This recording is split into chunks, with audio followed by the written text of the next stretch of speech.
My name is Harper Llewellyn, and I'm 35 years old. If you had asked me a year ago what my life felt like, I would have said steady.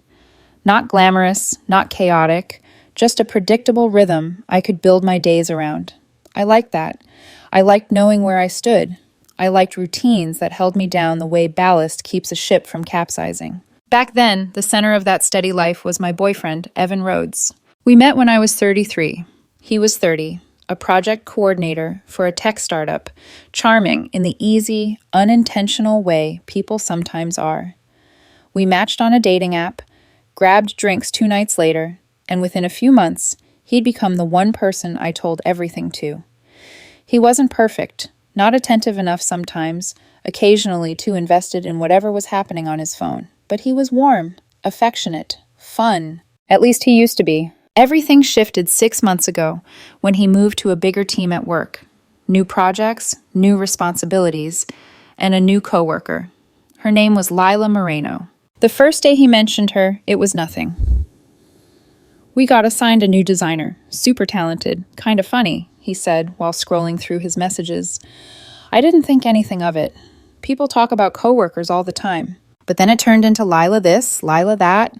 Lila had this great idea today. Lila knows the best coffee places. You would have laughed so hard if you heard what Lila said in the meeting. He wasn't saying anything outwardly inappropriate, not yet, but there was a tone in his voice, a brightness, a warm edge I hadn't heard from him in months. And every time he said her name, I felt something in my stomach coil, small and sharp, like a pin dragged along the inside of a balloon. Over the next few weeks, the signs piled up like dust on surfaces you forget to clean. Evan began working late more often. Team drinks, project reviews that somehow needed another hour, brainstorm sessions that apparently couldn't be scheduled during the workday. He angled his phone away when he typed. He took calls in the hallway. When I asked how his day went, he'd shrug off details he used to share naturally. A part of me kept insisting there was nothing to worry about. Another part, the quieter part, kept whispering the truth. He wasn't choosing me anymore, not really. 2 weeks before everything fell apart, something happened that pushed me from uneasy suspicion into undeniable clarity. Evan had left his laptop open on the kitchen counter, logged in, messaging app open. I should have walked past it. I should have respected his privacy. That's what the good girlfriend in me tried to say. But then another voice answered, "You're not snooping. You're confirming what you already feel." My hand moved before my guilt could stop it. I didn't have to scroll far. Messages between him and Lila lit up the screen, months of them. Not sexual, but worse in a way that felt more personal. Intimate jokes, complaints about me being too serious or not getting his humor. Him calling Lila brilliant. Lila calling him adorable. Plans for lunch. Drinks, just the two of us. Inside jokes that had histories I wasn't part of. At one point, Lila wrote, "I don't know how your girlfriend doesn't appreciate you." And Evan replied with a flushed emoji. My hands shook while I took screenshots of every thread. I didn't cry, not yet. Something inside me just hardened, like metal cooling after being bent too many times. I didn't say a word to him that night, or the next, or the one after. Instead, I watched, observed, measured. I needed to see whether he'd pull back on his own, whether guilt would get to him, whether he'd step up and try to repair what he'd been slowly tearing apart. He didn't. Which brings me to 3 nights ago. Evan came home around 6, tossed his jacket onto a chair, kissed my cheek like everything was fine, and said, "Hey, so slight change of plans for tonight." We had a date scheduled, our first real one in weeks. We were supposed to go to our favorite Italian place, reconnect, talk, try to find each other again. "What kind of change?" I asked. He didn't even look guilty. "Lila's joining us. That okay? She had a rough week. Thought it'd cheer her up." I stared at him. "You invited your coworker to our date night?" "It's not like that," he laughed. "Relax. She's just fun. Way more fun than you sometimes." That joke wasn't a joke. It stung, sharply. He didn't notice. I swallowed, steadied myself, then said, "Sure, sounds fine." He grinned, completely unaware that he'd just handed me the last missing piece of evidence I needed. The dinner was at 7 p.m. I wish I could say I was surprised by what happened there, but I wasn't. Evan and Lila might as well have been on a date together. They leaned toward each other, whispered things I couldn't hear, erupted into laughter over stories I wasn't part of. I tried to join the conversation, 3 times. Each attempt was met with polite acknowledgement, Then, immediate return to their two-person world. 40 minutes in, the realization settled in quietly, like dust.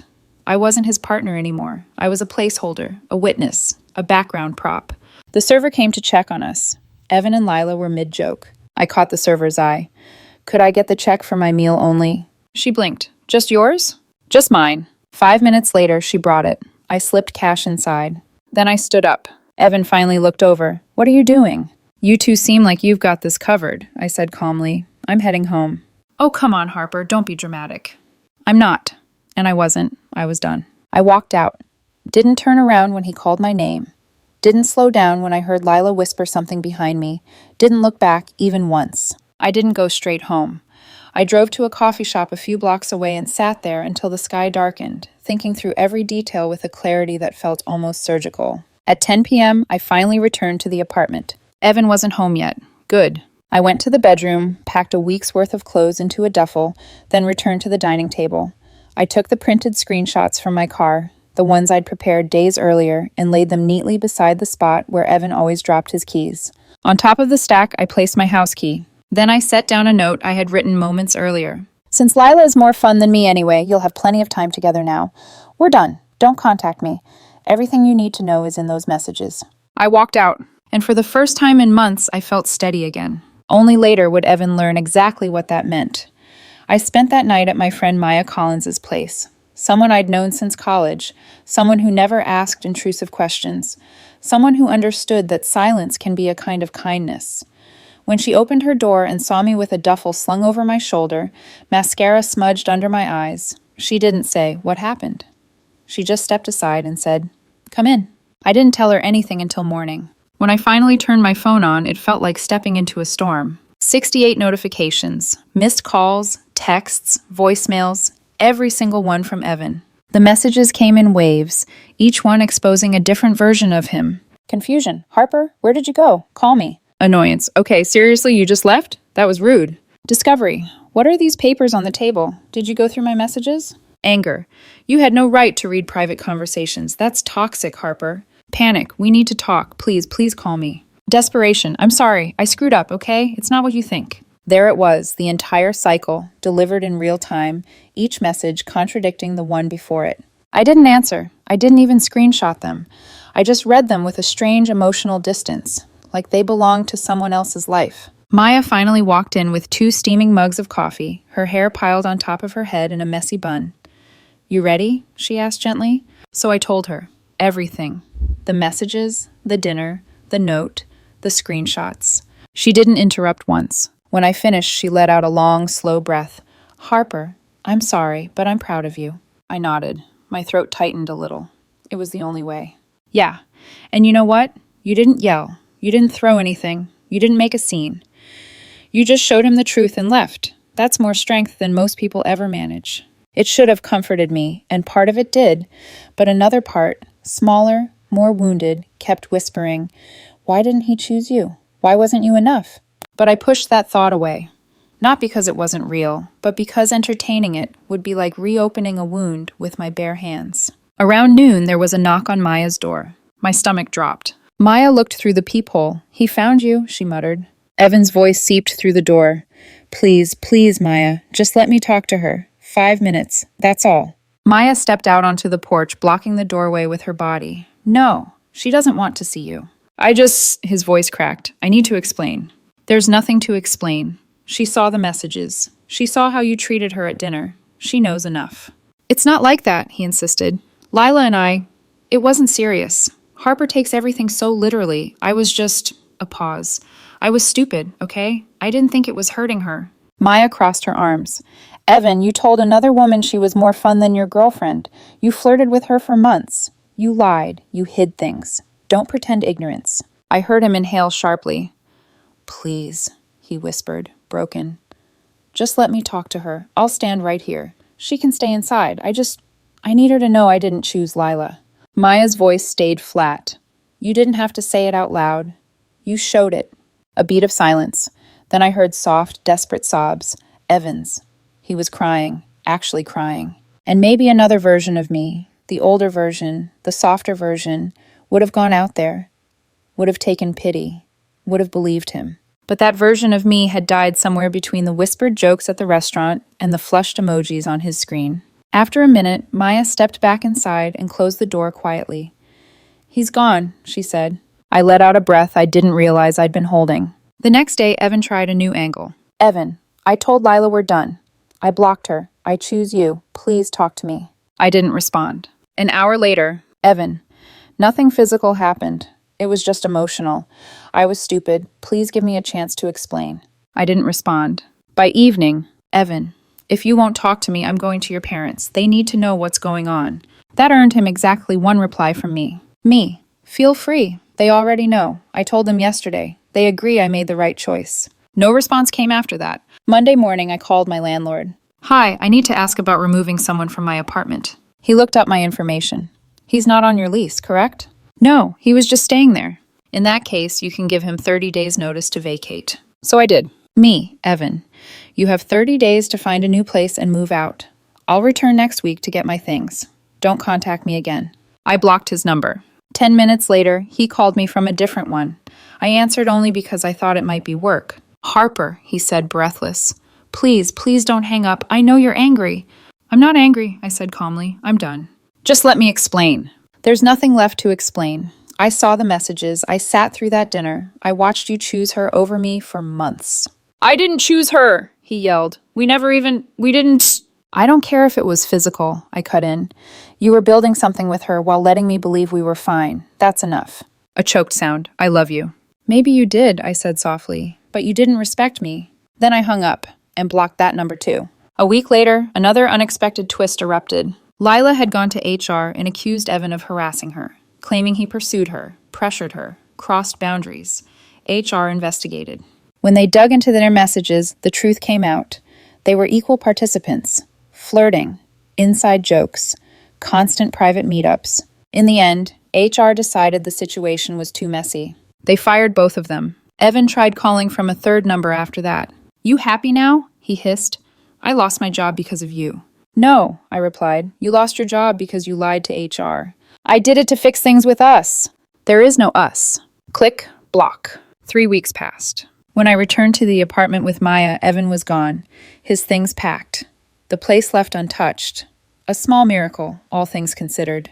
But he had left a letter on the kitchen counter, a long, emotional, rambling apology about how he got caught up in Lila's attention, how he never intended to cheat, how he wanted therapy, a second chance, anything I'd give him. I read it once, then I put it in the trash, because something inside me had changed so permanently that even his tears, his sincerity, his regret, none of it mattered anymore. What he broke wasn't repairable, and I wasn't going back. It's strange how quickly life rearranges itself once the chaos stops. 2 months have passed since the night I walked out of that restaurant. 2 months since I laid out the screenshots, the note, and my key on the dining table like a final, wordless verdict. I live alone again now, and for the first time in a long while, the apartment feels like mine. The first week after Evan moved out, I spent an entire afternoon rearranging the furniture. Not out of anger, there was nothing angry left in me, but to reclaim the space. To undo the subtle imprint of someone who had slowly stopped seeing me while sitting right beside me. I replaced the throw pillows he chose with ones I actually liked. I moved the couch 2 feet to the left. I donated the cheap beer glasses he insisted on keeping. I opened windows and let new air in. It sounds small, but every change felt like stitching something back together inside myself. The quiet felt different now. Not heavy, not suspicious, not lonely, just peaceful. My routines returned first. Morning coffee, color-coded spreadsheets open every Sunday at 5 p.m., the dishwasher humming at 12:00 a.m. to catch off-peak power rates, the gym 3 times a week, dinner with Maya every other Friday, a walk around the block when my mind felt cluttered. Steady, predictable, grounding. For a moment, it almost felt like I'd stepped back into my old life, except I wasn't the same person returning to it. Something in me had sharpened. Not hardened, not bitter, just clearer. I could finally see the exact moment things broke. Not the messages, not the lies, not even the late nights. It was that dinner. Sitting across from him while he leaned toward another woman as if I were invisible, that moment didn't make me angry. It made me done. I didn't lose him that night. I realized I already had. News about Evan came in pieces through mutual friends, not because I asked, but because some people feel compelled to update you on the ruins of someone who once mattered to you. Apparently, he moved back in with his older sister. Apparently, he's still unemployed. Apparently, he and Lila haven't spoken since the HR fallout. Apparently, he's been struggling, which is code for spiraling. I didn't rejoice in any of it, but I didn't feel responsible for it either. You can care about someone once and still know their downfall isn't yours to fix. Evan made choices. Avon crossed lines. Evan destroyed the very thing he later begged to save. And I refuse to set myself on fire because he finally feels the burn. Last week, a mutual friend named Chelsea texted me out of nowhere. "Hey Harper, I ran into Evan today." I stared at the message for a long second before typing. "Okay." She sent another bubble immediately. "He asked if I could reach out. He wants to meet you for coffee. Just for closure." Closure. That word always struck me as strange. People use it like it's a key to a locked door, but the truth is, closure is something you choose, not something you beg someone else to hand you. I typed back, "Please tell him no, and tell him to stop using mutual friends to get to me. If he keeps doing it, I'll file a no-contact request." Chelsea hesitated for a full minute before responding. "He's not in a good place. Losing you, losing his job, it wrecked him. I think he's trying to climb out of a hole, but he doesn't know how." I reread that message slowly. Then, his life fell apart because he made choices that tore it apart. That isn't mine to repair. Chelsea didn't argue. She just replied, "Understood. I'll tell him." And I haven't heard anything since. Last night, while I was folding laundry, my parents called to check in on me. They'd been supportive from the start. Calm, firm, exactly what I needed when everything came crashing down. Mom asked, "Are you okay, sweetheart? Really okay?" It didn't take me long to answer. "Yes, I am." And I meant it. Not in the performative way people sometimes use to avoid vulnerability, but in the quiet, steady way that rings true down to your bones. I wasn't angry anymore. I wasn't hurt anymore. I wasn't waiting for an apology or wishing for a different past. What I felt was peace. Solid, grounded, earned peace. I ended things the moment I realized I deserved more than the bare minimum someone else was willing to give. And that clarity saved me. Walking away wasn't dramatic, it wasn't petty, it wasn't vengeful. It was survival, self-respect, self-preservation. Some people think staying is strength. Sometimes walking away is stronger. And I walked. Tonight, as I turned off the lights and the apartment sank into soft darkness, I paused in the doorway of my bedroom. There was a time when that room held memories of us. Conversations whispered late at night, shared laughter, shared warmth. Now it holds only me. Not lonely, not abandoned, just whole. I climbed into bed, pulled the blanket over myself, and let the quiet settle. I don't need closure from Evan. I already have it. I gave it to myself the moment I listened to the part of me that whispered, "When someone shows you they don't value you, believe them, and walk." So I did. I'm Harper Llewellyn, 35, living alone, steady again, and learning to trust my own gut, especially when it tells me something I don't want to hear.